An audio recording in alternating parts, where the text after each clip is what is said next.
se eu te dissesse que um dia a Bíblia profetiza que feridas malignas surgirão nas pessoas que têm a marca da besta, todas as criaturas do mar morrerão, o sol terá poder para queimar a humanidade com um fogo violento, então o mundo será mergulhado na escuridão, e finalmente haverá relâmpagos, trovões e um terremoto massivo. Antes de começarmos, não se esqueçam de deixar o seu like, se inscrever e ativar o sininho para não perder nenhum conteúdo. Tudo isso é descrito em Apocalipse 16. Mas e se eu te dissesse que há algo ainda mais assustador do que os desastres naturais e maravilhas estranhas destinados a acontecer? Bem, vamos abordar isso em um momento. Para compreender a importância deste capítulo, é preciso entender que, em Apocalipse 16, estamos no período da tribulação, o período antes do retorno de Cristo. Este será o momento mais difícil na Terra, com muitos sinais e maravilhas à medida que nos aproximamos dos momentos finais da história humana. Apocalipse 16 pode ser dividido em 4 partes: as 7 taças do juízo de Deus, Armagedon, o mal sem precedentes e o retorno de Cristo. O assustador neste capítulo é que, em 3 ocasiões, somos informados de que haverá pessoas na terra que odiarão a Deus e se recusarão a se arrepender. Versículo 9 diz que eles não se arrependeram de seus pecados e não se voltaram para Deus para dar-lhe glória. O versículo 11 afirma que amaldiçoaram o Deus do céu por suas dores e feridas, mas não se arrependeram de suas más ações. O versículo 21 diz que amaldiçoaram Deus por causa da terrível praga da tempestade de granizo. Durante esse período, o mundo estará sob a influência maligna do diabo, do anticristo e do falso profeta. O mal terá atraído os corações de muitas pessoas ao ponto em que a Bíblia nos diz que elas se recusarão a se arrepender. Algumas das coisas que acontecerão durante esse tempo incluem os 7 selos e as 7 trombetas, eventos apocalípticos que sinalizam grandes mudanças para a Terra.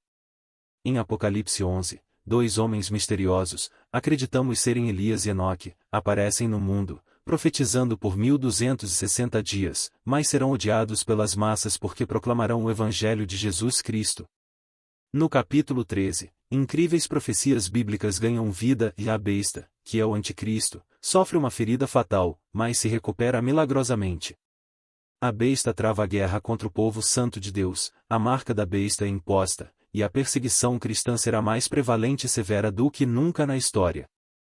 No capítulo 14, João vê um anjo voando pelo céu proclamando as boas novas eternas a todas as nações, tribos, línguas e povos. O medo a Deus é proclamado, e as pessoas são instadas a dar glória a Deus porque chegou o tempo de ele se assentar como juiz. Adore aquele que fez os céus, a terra, o mar e todas as fontes de água. Após todos esses eventos, não é assustador ler em Apocalipse 16 que as pessoas amaldiçoarão a Deus e se recusarão a se arrepender? Acredito que a aparição do Anticristo e sua ascensão ao poder mundial despertarão um mal incrível nos corações de muitas pessoas. Neste período da tribulação, haverá aqueles que uma vez professaram o cristianismo, mas se afastarão. Isso será a grande apostasia.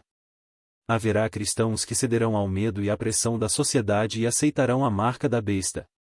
Haverá cristãos que escolherão a marca porque não querem ser perseguidos, desejam uma vida confortável e gostam da ideia de Jesus, mas quando confrontados com a escolha difícil entre conforto ou perseguição por amor a Cristo, muitos escolherão o conforto. Vivemos em uma época em que é possível ouvir livremente o Evangelho de Jesus Cristo na maioria das partes do mundo, mas durante a tribulação, o anticristo se oporá ao Evangelho. Pode-se perguntar por que haverá tal rebelião aberta contra Deus, porque muitos escolherão não se arrepender e rejeitar a Deus. Uma teoria é apresentada pelo apóstolo Paulo ao escrever sobre os últimos tempos e a vinda de Jesus Cristo.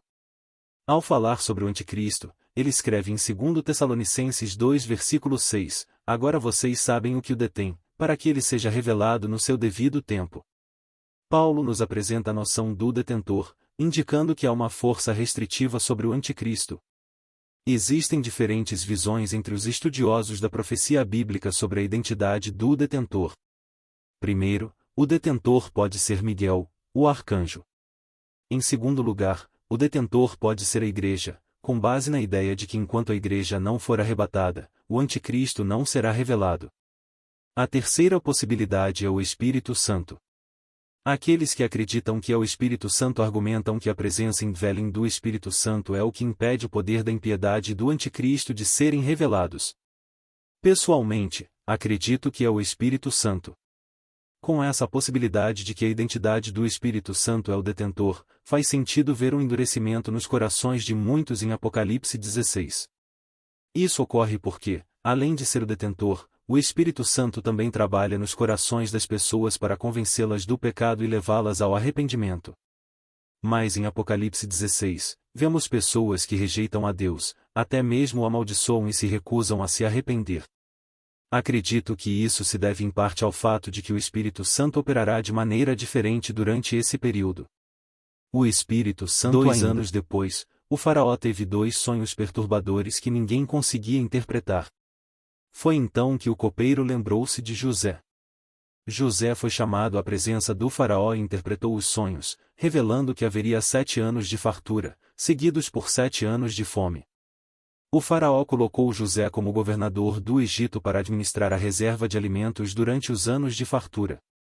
Durante a fome, Jacó enviou seus filhos ao Egito para comprar grãos, e eles se encontraram com José, sem o reconhecerem. José testou seus irmãos, acusando-os de espionagem e prendendo um deles como garantia de que voltariam com seu irmão mais novo, Benjamim. Enquanto isso, José providenciou para que os irmãos levassem comida para a família. Quando voltaram com Benjamim, José revelou sua verdadeira identidade. Os irmãos ficaram aterrorizados, mas José os tranquilizou, reconhecendo que Deus havia orquestrado tudo para o bem. Jacó e seus filhos mudarão-se para o Egito, onde foram bem tratados por José. Os anos passaram, e uma nova geração surgiu no Egito que não conhecia José. O faraó que subiu ao trono viu os israelitas como uma ameaça e os escravizou. Deus levantou Moisés para libertar o povo de Israel da escravidão no Egito. Por meio de uma série de milagres e pragas, Deus mostrou seu poder ao faraó. Finalmente, o faraó deixou o povo ir, mas logo mudou de ideia e perseguiu os israelitas até o Mar Vermelho. Deus abriu o Mar Vermelho, permitindo que os israelitas passassem a salvo, mas fechou as águas sobre os egípcios, destruindo o exército do faraó. O povo de Israel, liderado por Moisés, atravessou o deserto em direção à terra prometida. No Monte Sinai, Deus deu a Moisés os 10 mandamentos e instruções detalhadas para a construção do tabernáculo, onde ele habitaria no meio do seu povo. Após muitas aventuras e desafios, os israelitas finalmente entraram na terra prometida sob a liderança de Josué. Lá, eles se estabeleceram como uma nação sob a lei de Moisés. No entanto, ao longo dos séculos, o povo de Israel vacilou entre a obediência e a desobediência a Deus. Eles foram governados por juízes, mas eventualmente pediram a Deus um rei como as outras nações ao seu redor. Deus escolheu Saul como o primeiro rei de Israel, mas, devido à sua desobediência, Deus o rejeitou e escolheu Davi, um homem segundo o coração de Deus.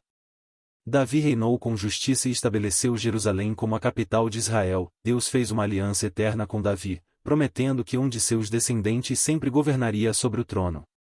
O filho de Davi, Salomão, sucedeu-o como rei.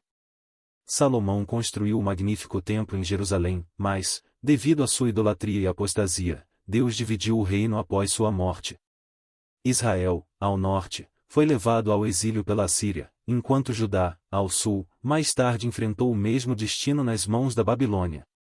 Durante o exílio babilônico, Daniel se destacou como um homem de fé e sabedoria, interpretando sonhos e permanecendo fiel a Deus. Após 70 anos, Deus permitiu que os exilados retornassem a Jerusalém e reconstruíssem o templo sob a liderança de Zorobabel.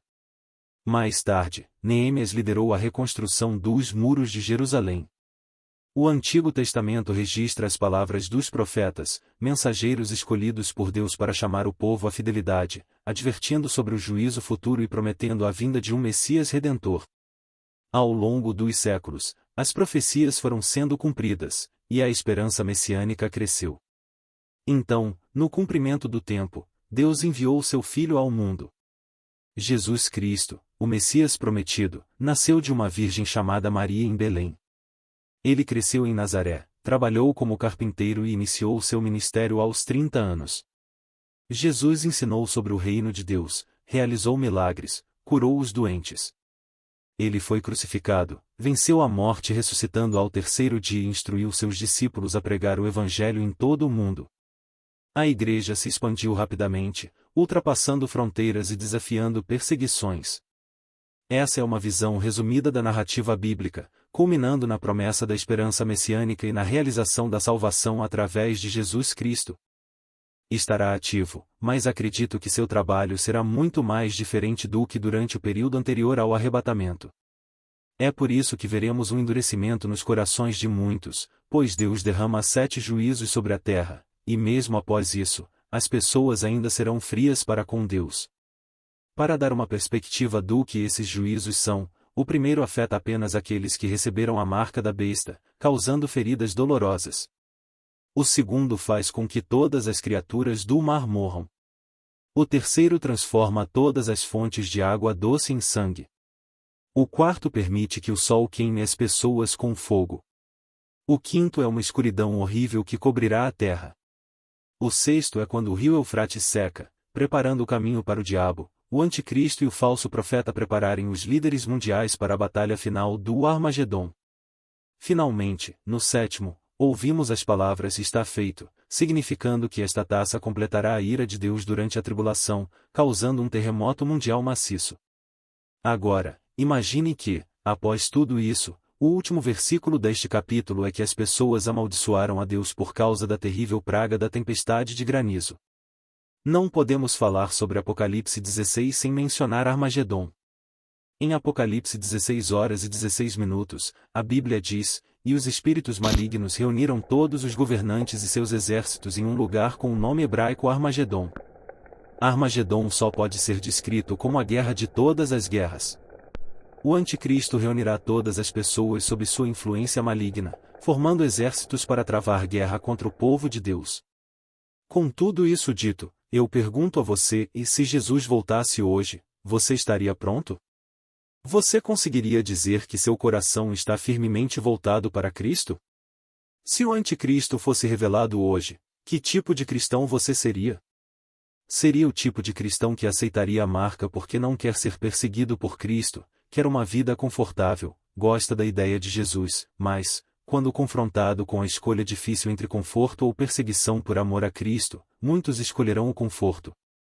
O tempo está passando, e cada dia que você acorda está mais próximo de encontrar o Senhor, está mais próximo da segunda vinda de Cristo. Então, como você gasta seu tempo? Na maioria das vezes, levamos vidas relativamente normais, indo trabalhar, passando tempo com a família, perseguindo nossos objetivos e interesses pessoais. Mas, além do tempo que dedicamos a essas coisas, quanto atenção realmente damos a Deus? Quanto tempo você está gastando garantindo que está pronto para encontrar o Senhor? Quanto esforço colocamos em construir um relacionamento próximo com Jesus Cristo?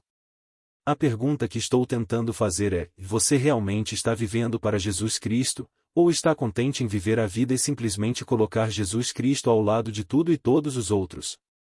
Você realmente está vivendo sabendo que há uma eternidade por vir? Em nosso mundo hoje, não apenas o mal e os problemas espreitam em cada esquina, mas há todo tipo de coisas competindo por nossa atenção. Torna-se tão fácil ser distraído das coisas que realmente importam. No entanto, minha firme convicção é que, no meio de todo o caos e confusão deste mundo, a voz de Deus ainda está nos chamando. O Espírito do Senhor está batendo em nossos corações. No entanto, cabe a nós ouvir. Hebreus 3 versículo 15 diz: "Hoje, se ouvirdes a sua voz, não endureçais os vossos corações, como na provocação." A rebelião nem sempre é no sentido extremo que associamos a ela. Não estamos violando os 10 mandamentos de propósito, mas simplesmente endurecendo nossos corações quando ouvimos a voz de Deus. Provérbios 28:14 diz: "Bem-aventurado o homem que teme ao Senhor continuamente, mas o que endurece o seu coração virá a cair no mal." A Bíblia nos adverte sobre endurecer nossos corações. Mas o que significa ter um coração endurecido? Significa cegueira espiritual, significa insensibilidade à beleza e glória de Deus. Significa correr atrás de nossos próprios desejos em vez das coisas de Deus. Mas, felizmente, em sua misericórdia, Deus ofereceu-se para mudar nossos corações. Deus pode mudar nossos corações, conforme Ezequiel 36 versículo 26 diz, e vos darei um coração novo e porei dentro de vós um espírito novo, e tirarei da vossa carne o coração de pedra e vos darei um coração de carne. Agora é o momento de colocar sua fé em Jesus.